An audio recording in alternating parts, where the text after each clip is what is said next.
পানি আইসে আমাকে ঘর ধরো যা মাল জিনিস কিছু নেই সোতে ভাসায় নিয়ে গেছে। আমায় বাচ্চা কাচ্চা নিয়ে আমরা রোডের ধারে না খাইয়ে না দিয়ে দিন কাটাইছি। ঝড়ে আমার 4টা ঘর পড়ে গেছে। আমি অবদা দিয়ে এখন বসবাস করতে যার ভ্যান চালাচ্ছি। আমাদের ঘর নাই, বাড়ি নাই, ছেলেবেলের মুখে খাবার ওটাই দিতে পারতেছি না। এটা নেই, পয়সা নেই, মাইয়া জমাই আনবো কি দিয়ে, খাই দেবো কি দিয়ে।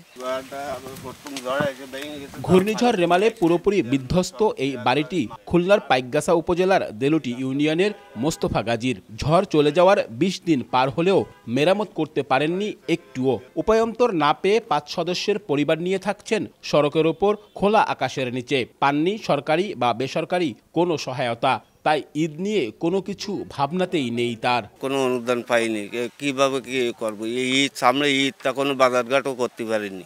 ঘর সারবো না বাজার করব। উপজেলার এই ইউনিয়নের ৮০% এলাকা প্লাবিত হয়েছিল ঘূর্ণিঝড় রেমালে। মোস্তফার মতো বাড়িঘর বিধ্বস্ত হয়েছিল ইউনিয়নের ৮ গ্রামের ২ শতাধিক পরিবারের। আর্থিক অসচ্ছলতায় অধিকাংশ পরিবারের কাঁচা বাড়িঘর ভেঙে এখনও বিধ্বস্ত অবস্থায় পড়ে আছে।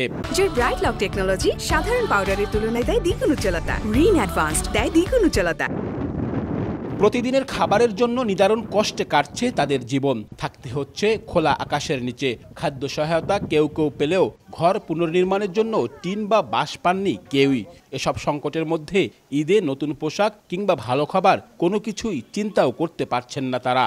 আমায় বাচ্চা কাচ্চা নিয়ে রোডের ধারে রয়েছে। আমায় কোনো ঈদ মিদ নেই, খাওয়ার পানি নেই, রান্না করার পানি নেই, এমনকি গোসল করার পানিও নেই। ছেলে মেয়ের ঈদের জন্য যে জামা কাপড় কিনে দেবো তার কোনো ক্ষমতা নেই।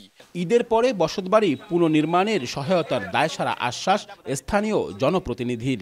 নির্মাণ সামগ্রী, আমাদের যে টিন বাঁশ, এগুলো খুবই প্রয়োজন, কিন্তু এখনো আমরা পাই নাই। ঈদের পরে হয়তো আমরা পাবো, এরকম একটি আমরা আশার বাণী পেয়েছি। তথ্য বলছে রেমালের ৩ উপকূলীয় জেলা খুলনা, বাগেরহাট ও সাতক্ষীরার ৮ উপজেলায় সম্পূর্ণ ক্ষতিগ্রস্ত ৩২,০০০ বসতবাড়ি।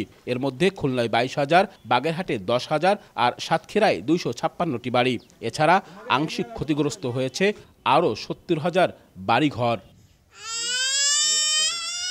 পুরো দেশ যখন ঈদের আনন্দে মাতোয়ারা, তখন এভাবে বিধ্বস্ত হয়ে যাওয়া বাড়িঘরের বাসিন্দারা তাকিয়ে আছে একটু সহায়তার জন্য।